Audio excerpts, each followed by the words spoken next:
Hello, class of 2015. I am so honored to be here today. Dean Khurana, faculty, parents, and most especially graduating students, thank you so much for inviting me. The senior class committee, it's genuinely one of the most exciting things I've ever been asked to do.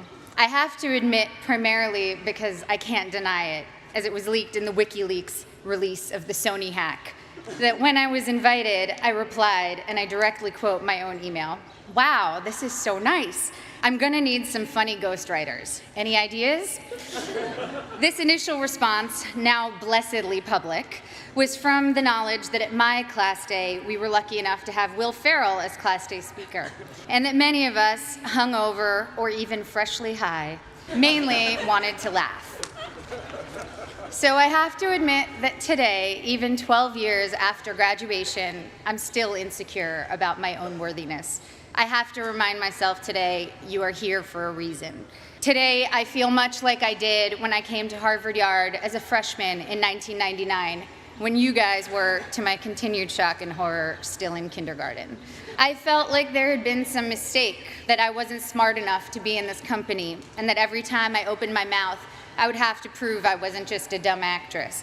So I start with an apology. This won't be very funny. I'm not a comedian, and I didn't get a ghostwriter. But I am here to tell you today, Harvard is giving you all diplomas tomorrow.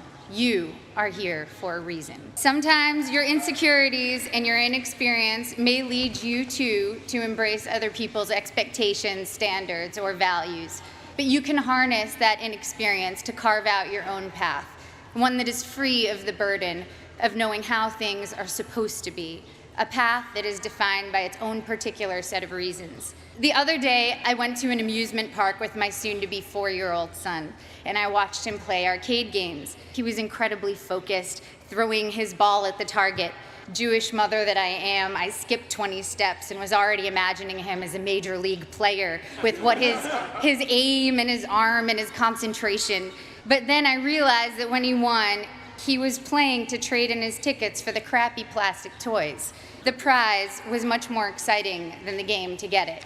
I, of course, wanted to urge him to take joy in the challenge of the game, the improvement upon practice, the satisfaction of doing something well, and even feeling the accomplishment when achieving the game's goals.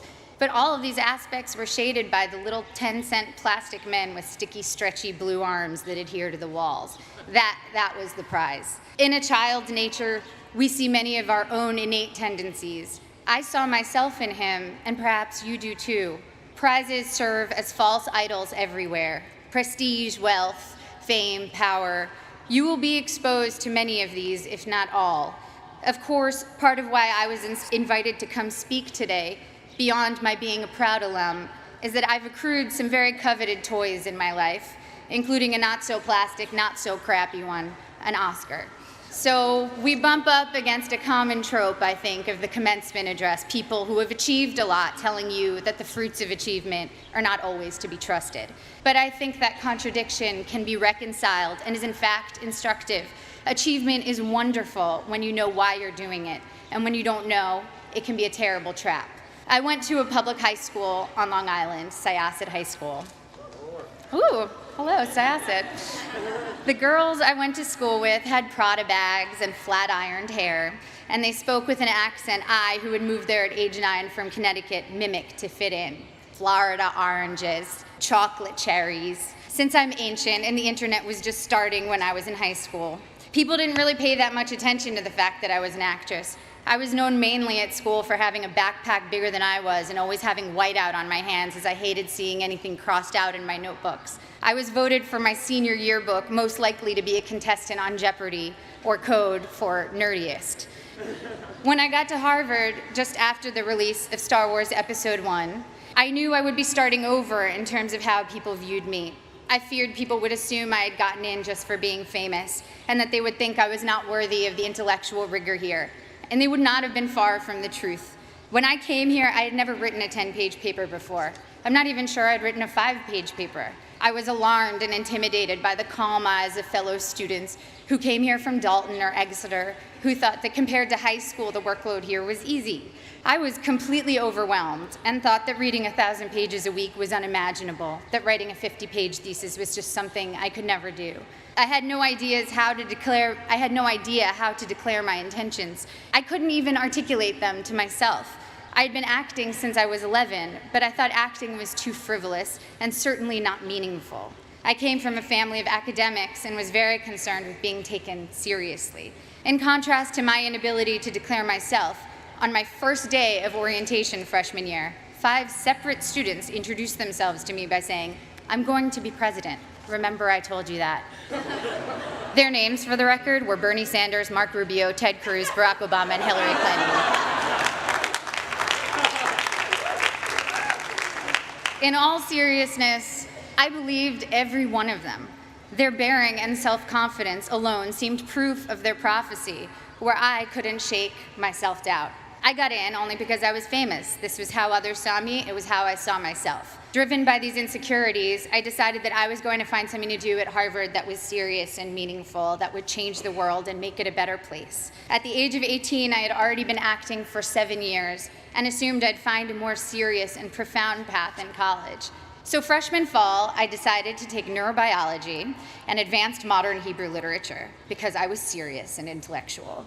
Needless to say, I should have failed both.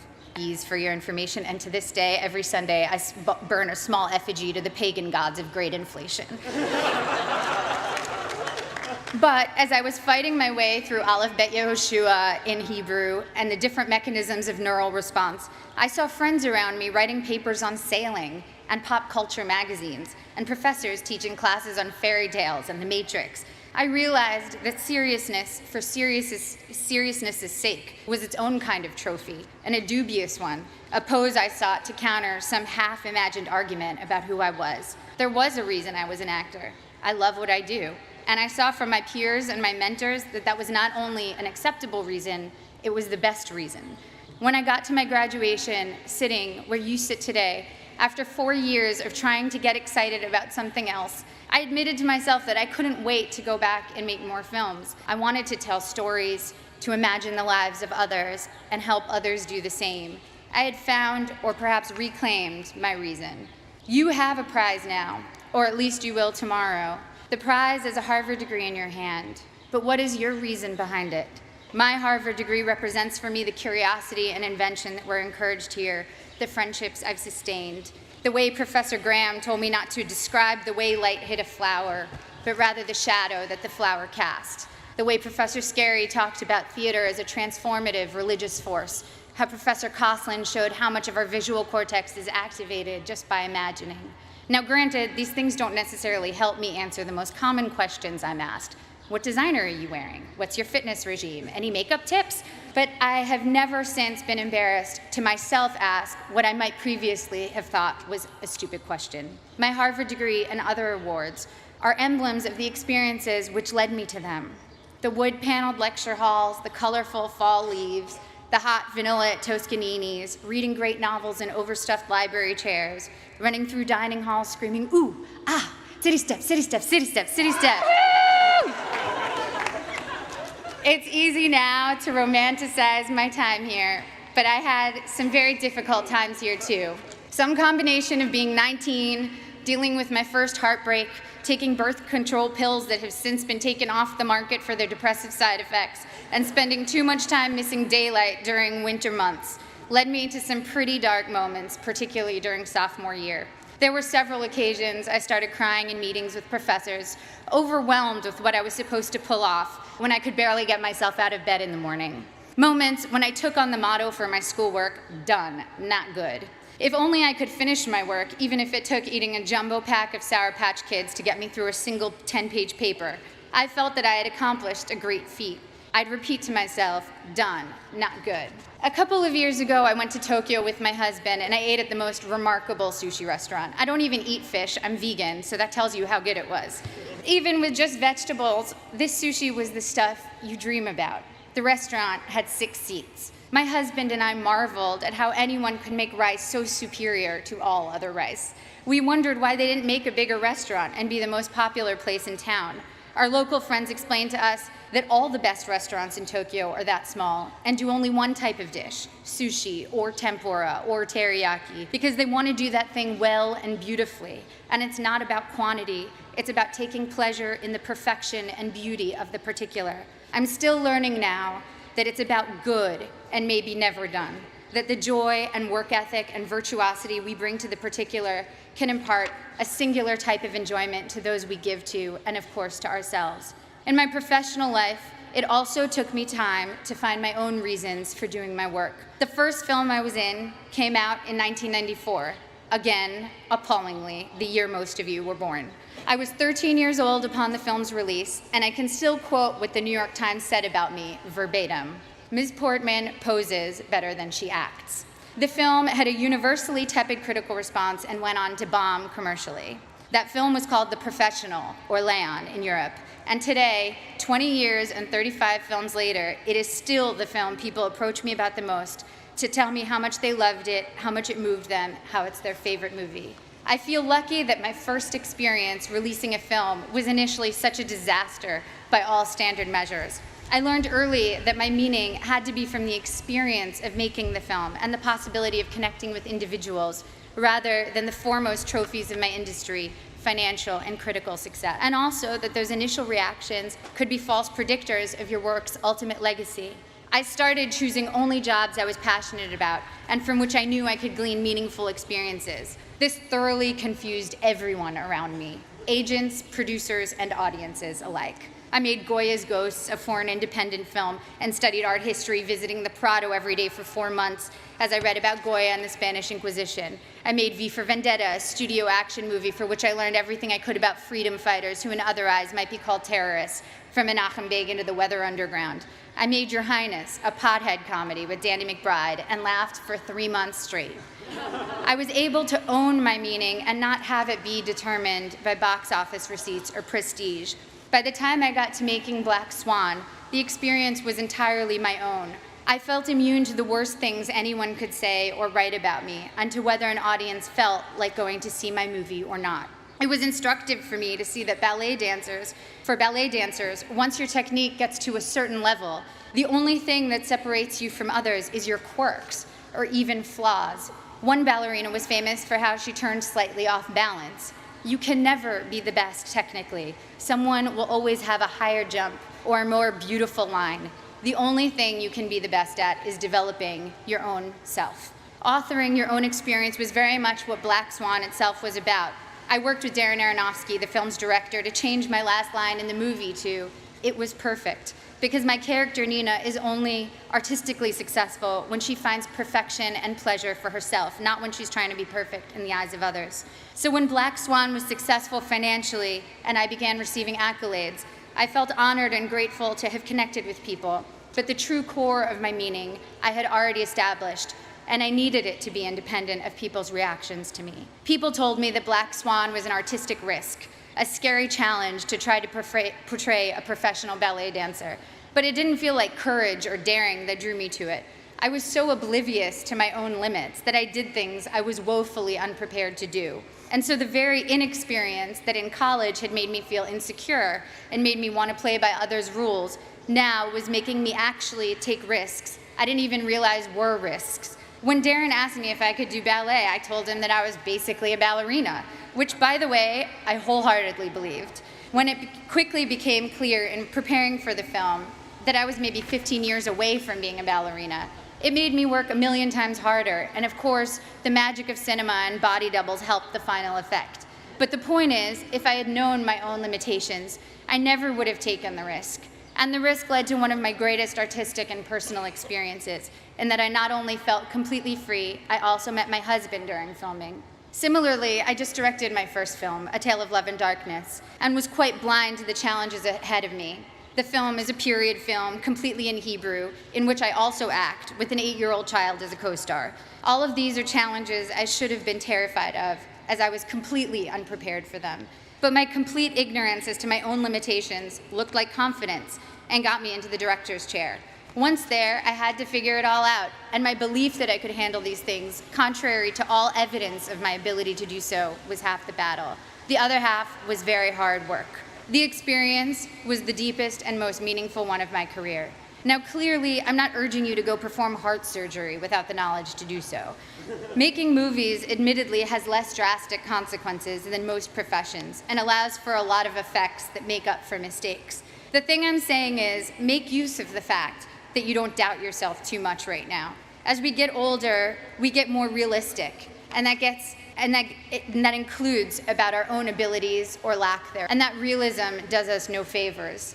People always talk about diving into things you're afraid of. That never worked for me.